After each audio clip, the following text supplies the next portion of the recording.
धैर्य धारण करो। लेकिन आज शांति नहीं, कोई बार बार कर्ण प्रदेश पर क्रांति, परशुधर क्रांति, परशुधर क्रांति का संदेशा कौन बार बार कह रहा है? उठो राम। अरे ओम कहां चली ये पर्वतों की शांति, तू कहां चली? अरे क्या मयूर मुग्ध नृत्य आज ना दिखाएगा? क्या किसी कमल में अब भ्रमर न गुनगुनाएगा? कौन सा ये सत्य चीत्कार कर चला गया? क्या प्रभात रात को न भैरवी सुनाएगा? क्या प्रभात रात को न भैरवी सुनाएगा? तो फूल बन खिली नहीं, हाँ फूल बन खिली नहीं है आज क्यों कली कली? कहां चली ये पर्वतों की शांति, तू कहां चली? ऐसा नहीं है कि इस पवन को मैंने आज से पहले बहते नहीं देखा। ये वही वायु थी जो शीतल सुगंध मारुत के साथ बहती थी। हे आशुतोष देखो ना, अरे आंधियों की चोट से लहू लुहान है पवन, बेबसी की बेड़ियों में कैद हो गया चमन। स्वप्न का सतीत्व कौन लूट कर चला गया? क्या हुआ है आशुतोष? अरे क्यों बाहर क्रांति के लिए रही है झटपटा? ये ध्यान में न ज्ञान है, न ज्ञान में ही ध्यान है। क्या अनादि सृष्टि का बदल गया विधान है? क्या हुआ है आशुतोष? क्या प्रलय होने वाली है?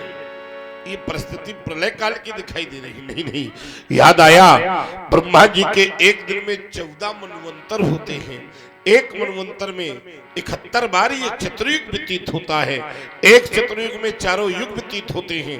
इनमें 43,20,000 वर्ष का समय व्यतीत होता है। इस अनुसार अभी ब्रह्मा का दूसरा प्रहर यानी 7वां मनवंतर वैवस्वत नाम का मनवंतर चल रहा है। प्रलय की कोई स्थिति नहीं है, फिर ऐसा क्यों लगता है ये शिला शिखर सर की जाती, मां वसुंधरा धसकी जाती। ये दुर्गा वाहन दुर्ग शैल पर पुनि पुनि लेता अंगड़ाई, वज्रहित ध्रिया देवों की यह विश्व विजय किसने पाई। अनहद नाद सुनाता सुंदर, जय हो। अरे बन बन बन बन बनता का वीर वृषभनी वसुंधरा में जन्मा कौन वीर मां का? क्यों भंग हो गया युग मेरा, मानस मम ज्ञान शून्य हुआ है। प्रभा मलिन अब क्यों नभ में, क्या सृष्टि प्रलय? कोई बात नहीं आशुतोष, कोई बात नहीं। कौन बार बार कहता है हृदय में पटल पर, कौन कहता है उठ जाओ राम, अभी शेष कुछ काम, उठो हे राम। यही कह कह कर बारंबार यही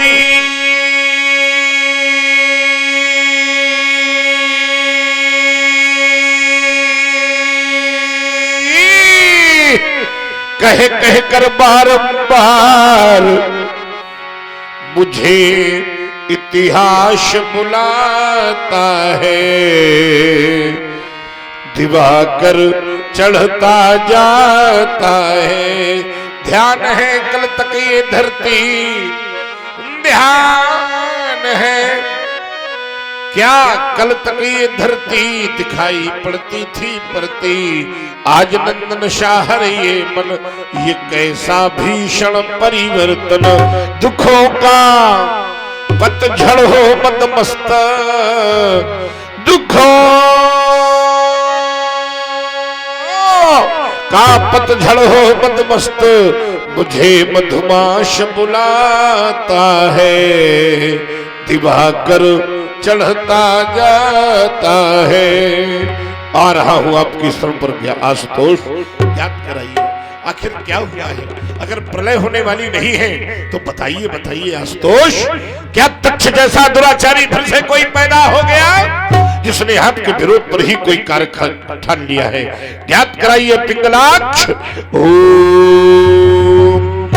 विदित हो गया है, दीगर कोई बात नहीं, अजगब तो रानी आई होनी है, कहीं कोई बात नहीं। सावधान शीर ध्वज, आज मिथिला के खंड खंड भूखंड में परशु का नर्तन होगा, आज मृत्यु का वाहन होगा। मिथिला में रणचंडी बन करना चाहिए मृत्यु। सावधान सावधान, चैतन्यता से सावधान। हाँ शोक शोक, हाँ महाशोक। गुरुद्रोही कौन हुआ पैदा, भृगुवर से बढ़कर बलशाली, वसुधा में कौन हुआ पैदा। बीत गए लाखों अनेक युग, आया नहीं शूर सामने में, आ गया काल अब किसका है, ले लिया परशु मैंने कर में। आश्रम के देवी देवताओं, आश्रम की रक्षा करना, वन देवियों वन की रक्षा करना। आश्रम में जितने भी शैव भक्त हैं, अच्छा इस समय जो बच्चे हैं वो शैव ही बचे है ना, चूंकि रात भर की साधना को पार करने के बाद योगी ही बचते हैं, बाकी तो सब। उठाइए दोनों हाथ जितने शंकर जी के भक्त बैठे हों और इस आशा के साथ घोष करिए ताकि मिथिला वासियों को भी पता चले परशुधर का आगमन होने जा रहा है। बोलिए शंकर भगवान की जय हो। तेहि अवसर सुन शिव धन भंगा, आयो भृगुकुल कमल पतंगा। तेहि अवसर सुन शिव धन भंगा, आयो भृगुकुल कमल पतंगा। देखत भृगुपति बेस कराला, उठी सकल भय विकल भुआ। पितु समेत कही कही निज नामा, लगे करन सब दंड प्रणाम।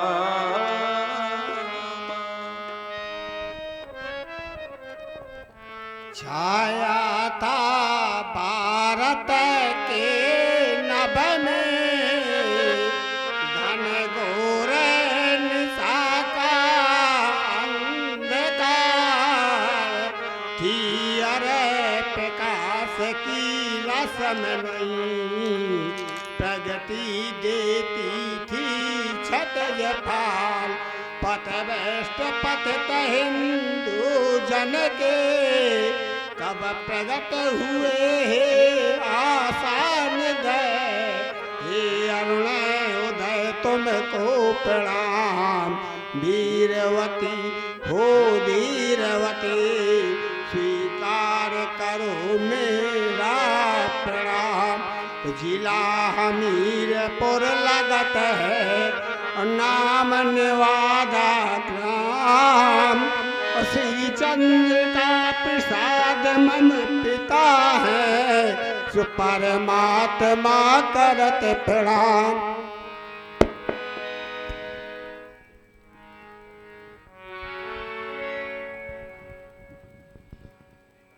प्रणाम करना हमारे यहाँ की संस्कृति है। चंदन और वंदन ये व्यक्ति को नम्र और विनम्र बनाते हैं। मस्तक पर अगर चंदन लगा हो तो ये हमारी नम्रता का प्रतीक है, और चरित्र में अगर वंदन उतरा हो तो मित्र वास्तव में ये हमारी विनम्रता का प्रतीक है। दुर्भाग्य ये है कि वर्तमान में चंदन और वंदन दोनों विलुप्त होते जा रहे हैं। संसार का जीव चंदन लगाने पर अपने को शर्म की अनुभूति में महसूस होने लगता है, और वंदन करने पर क्या कर रहे हो भाई, ठीक करो इसको, क्या करें बताओ, हम क्या करें इसको।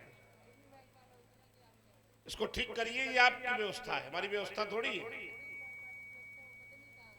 माइक वाला है कहां, बुलाओ उसको।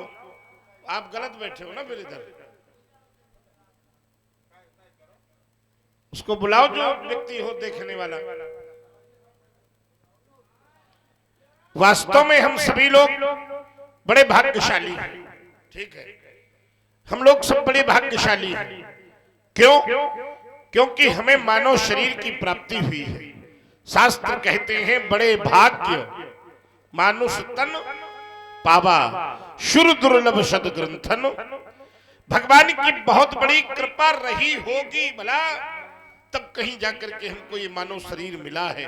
फिर शास्त्र ने कहा कबहू की कर करुणा नर देही, तो ईश देत फल हेतु सनेही। अच्छा, मानव शरीर हमको मिला, हम भाग्यशाली हैं, भगवान की कृपा पात्र हैं। लेकिन मानव शरीर मिलने के बाद मानव का उद्देश्य क्या होना चाहिए? क्यों भाई? तो उत्तर मिला, क्या मानव का उद्देश्य धन अर्जन होना चाहिए? हृदय ने कहा नहीं। अगर धन अर्जन उद्देश्य है तो यहाँ जितने लोग बैठे हो, जब पैदा हुए थे तो क्या 2-4-10 किलो सोना साथ में लेके आए थे क्या? अच्छा चलो छोड़ो, नहीं लाए थे तो जितनी संपत्ति कमाई है जब जाओगे तो साथ में बांध के ले जाओगे क्या? नहीं ले जाओगे। इसका ये उद्देश्य हुआ कि धन अर्जन कभी भी हमारा उद्देश्य नहीं था। तो फिर क्या परिवार को पालना? नहीं। हमारे यहाँ एक संत हुए हैं व्यास जी, बड़ा सुंदर, एक उनकी 4 पंक्तियां मेरे हृदय को भाती हैं और मेरा हृदय कहता है कि यहाँ बैठे हुए एक व्यक्ति को मानव जीवन की सार्थकता का मूल्य बताएंगी पंक्तियां। परिवार पालना भी केवल हमारा उद्देश्य नहीं है। वो संत गाया करते थे क्या? साथी है मित्र गंग के जल बिंदु पान तक,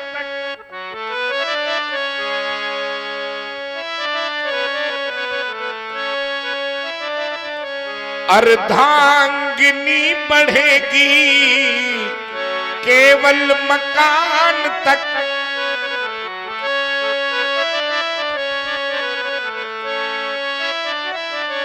परिवार के सब लोग चलेंगे इस मुसान तक, और बेटा भी हक निभाएगा अग्निदान तक। इसके आगे कोई जाएगा क्या मित्र? जाएगा। क्या जाएगा? हम बता रहे हैं।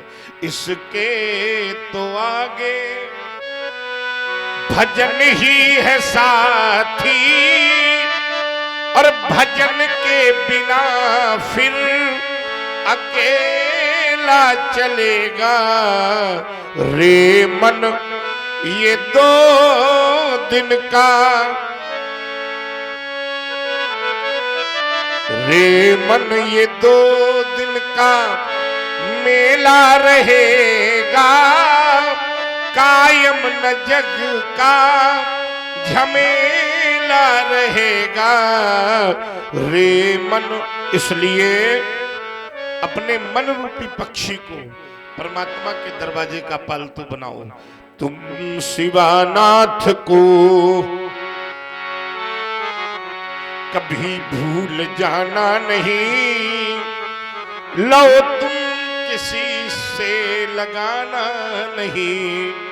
तुम करो साधु सेवा और करो शिव का सुमिरन, ध्यान चरणों से उनके हट जाओ। भगवान शंकर आपके ऊपर कृपालु हो। शुभमस्तु, कल्याणमस्तु। जनक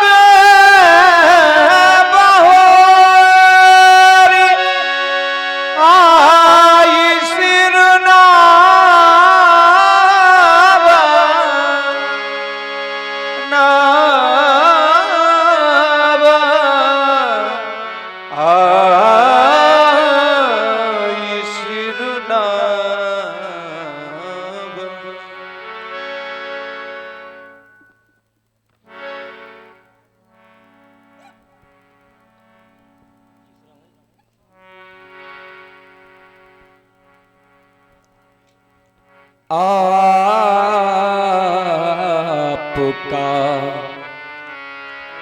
सानिध्य पाकर यह धन्य है जीवन हमारा,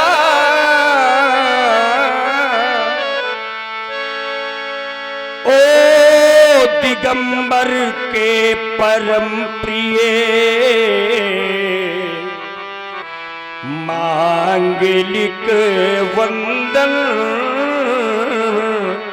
तुम्हारा।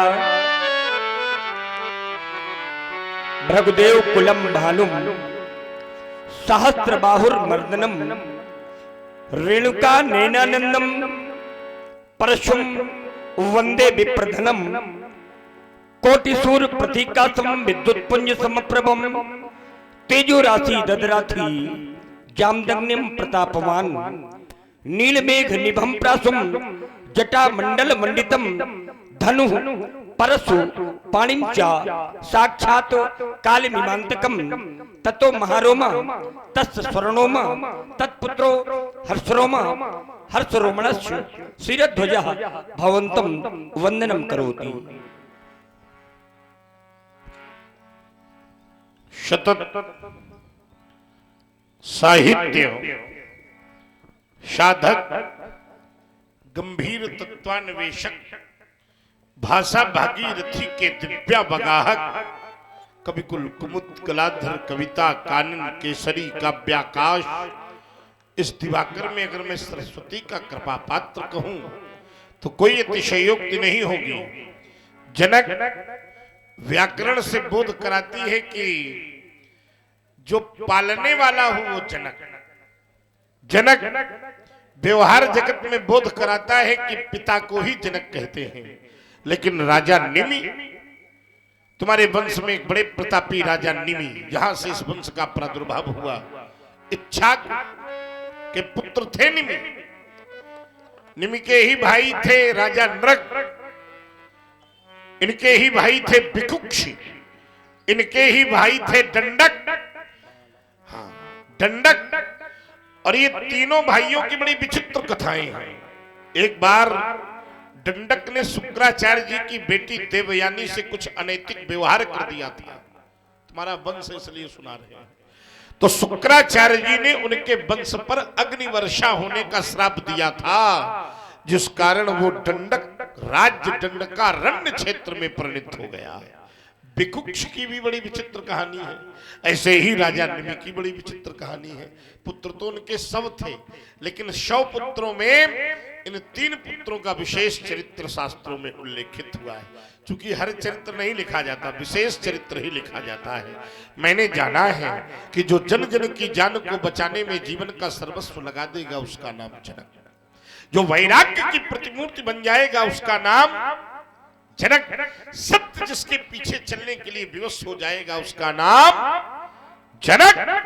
और जो घर बैठे भगवान को बुलाने की सामर्थ्य रखता होगा उसका नाम जनक। तभी तो कहने के लिए बाध्य हो गया व्यास जी, जो गौरव गरिमा ज्ञान बढ़ावे है वही जनक, जो ऋषियों का सम्मान करावे है वही जनक। इतना ही नहीं, जो धरती से कन्या उपजावे। एक बात याद रखना मित्रों, पुरुष बली नहीं होत है, समय होत बलवान। कभी राजा को राज्यपाट छोड़कर हाथों में हल लेकर धरती का कर्षण करना पड़े तो जिसकी साधना में इतना बल हो कि जो धरती लोगों को जल और अन्न देती है, राजा की साधना से प्रभावित होकर वो धरती उसकी गोद पर कन्या प्रकट करने के लिए विवश हो जाए। जो धरती से कन्या उपजावे है वही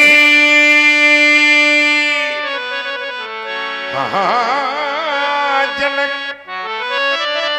और जो घर बैठे भगवान बुलावे अपनी परंपरा का अनुसरण करो, जाओ तुम्हारा मंगल हो।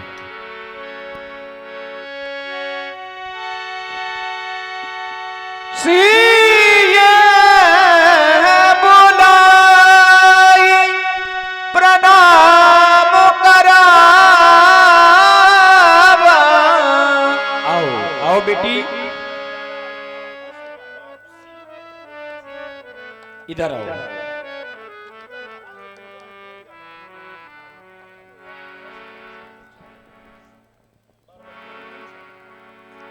बेटी, ये हैं श्री भृगवंश विभूषण भार्गव पूज्य परशुराम जी हैं। अपने हाथ जोड़ो और इनके चरणों में प्रणाम करो। ये बालिका कौन है? बिटिया है हमारी। अब देखिए, साहित्य प्रेमी लोग बैठे हैं यहाँ। एक बार मैंने पूछा कि बालिका माने क्या हो सकता है, क्योंकि ये क्षेत्र ही साहित्यिक है। उत्तर मिला, जिसे अपने बल का बोध न होगा उसका नाम बालिका। हमारी कुछ माताएं भी बैठी हैं। हमने पूछा कि एक बालिका के जीवन में कितना बल हो सकता है। उत्तर मिला कि जो प्रकृति को भी शक्ति प्रदान करने की सामर्थ्य रखती हो उसका नाम बालिका। जो एक नहीं दो दो कुलों को प्रेम का पाठ पढ़ाती हो उसका नाम बालिका। और यहाँ बहुत से पिता बैठे होंगे, ईमानदारी से उत्तर करना। कोई एक पिता इस समाज में ऐसा बैठा हो जो उठकर ये कह दे कि मैंने अपनी पुत्री के मुख से कभी ना शब्द सुना है। इसलिए कहता हूं कि जिसके शब्द कोश में ही ना शब्द ना हो उसका नाम बालिका। तभी तो कहने के लिए बाध्य हो गया व्यास जी, जो ज्ञान का वर्धन करावे उसे कहते बालिका। प्रकृति में भी शक्ति लावे। खर्ज से बजाऊं, प्रकृति से भी शक्ति लावे उसे कहते बालिका। प्रेम की परिभाषा पढ़ावे उसे कहते बालिका। प्रभु को धरा पर खींच लावे उसे कहते बालिका। राजा जनक, तुम्हारी राजा बेटी केवल तुम्हारी बेटी नहीं लग रही है। ऐसा क्यों लगता है जैसे मेरी अंबा, बड़ा अंबा, जगदम्बा माता गौरा ही अपना श्रृंगार करके खड़ी हो गई है। नहीं नहीं, ये मैया गौरा होती तो मुझे पुत्र परशुराम कह के हृदय से लगा लेती। तो फिर कौन? क्या मैया लक्ष्मी? क्या मैया अरुंधति? क्या मैया अनुसुईया? क्या मैया वीणा पाणी? क्यों ऐसा लग रहा है जैसे साक्षात मेरी मैया भुवनेश्वरी ही अपना समूचा श्रृंगार करके परशुराम को दर्शन दे रही है। कौन है ये बालिका? तुम्हारी जाई है? पाई है। अगर पाई है तो कहां से पाई है, कैसे पाई है, किन परिस्थितियों में पाई है? भूपति तुम्हारे भवन भगीरथ गंगा सी लहराती। कौन बालिका चली आ रही? देखो ना राजन, यह मंद मंद मुस्काती सुता शोभित सम्मुखी कौन? इस बालिका की प्राप्ति के विषय में शीघ्रता से बताओ। अलौकिकता का भान कराने वाली ये देवी कौन है? भृगुनाथ अकाल पड़ा मंदेश। गजब हो गया। भृगुनाथ अकाल पड़ा मंदेश। और भई हती नभ मंडल पाणी। भई हती नभ मंडल पाणी। कर से हल कंचन को लेके बैल नहीं जोते न परानी। तो सोई उपाय किया मैंने,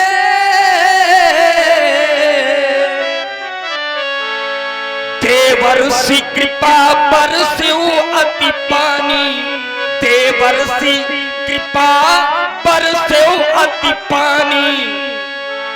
घट भीतर योगी राज कहे, बेटी निकली, बेटी निकली, बेटी निकली, सीता गुण खानी। पुख यान्तु पुण्यान्विता यान्तु कुजे नमाम्याम, श्री माधवे मासी सीते हलाग्रता भोर्ज इत्वा जनकेन कर्षणे, सीता विरासीत व्रतमत्र कुर्यात। श्री माधवे मास बैसाख का महीना, शुक्ल पक्ष की नवमी तिथि, दिन मंगलवार, मध्य दिवस में, पुख नक्षत्र में, कुंभ लग्न में बेटी का प्रादुर्भाव हुआ। नाम सीता है। आशीष सब कुछ बताया, योग तुमने छोड़ दिया। लग्न बताया, नक्षत्र बताया, तो ज्योतिष तो योग भी कहता है। ज्योतिष में फिर बहुत कुछ है। तो माने बहुत कुछ, तो हमने बहुत कुछ नहीं पूछा भाई। लग्न है, नक्षत्र है, उसी का अंग योग भी है। नहीं, आगे राशि भी है। नहीं, राशि, हाँ राशि भी है। चार चीजें तो ही है, योग, लग्न, नक्षत्र, राशि। तुमने कहा ये घट से बेटी प्राप्त हुई है, तो क्या ये सृष्टि का पहला नियम है कि तुम्हारी बेटी ही घट से प्राप्त हुई है? नहीं, इससे पहले कोई और घट से हुआ? हाँ, महात्मा अगस्त और कोई हुआ? और भी बहुत से लोग हो सकते हैं। हाँ, हो सकते हैं, इसलिए उनका नाम घट जोनी पड़ा, महात्मा अगस्त का। अगस्त का। तुम्हारे वंश की एक कथा है, इसलिए मैं कह रहा हूं कि और भी कोई हुआ। जब राजा निमि और वशिष्ठ जी का झगड़ा हुआ और दोनों एक दूसरे के श्राप से शरीर को छोड़ बैठे, क्योंकि वशिष्ठ जी आदि गुरु थे, आदि गुरु, तो मित्रा वरुण के वीर से इनकी उत्पत्ति घट से हुई। मित्रा वरुण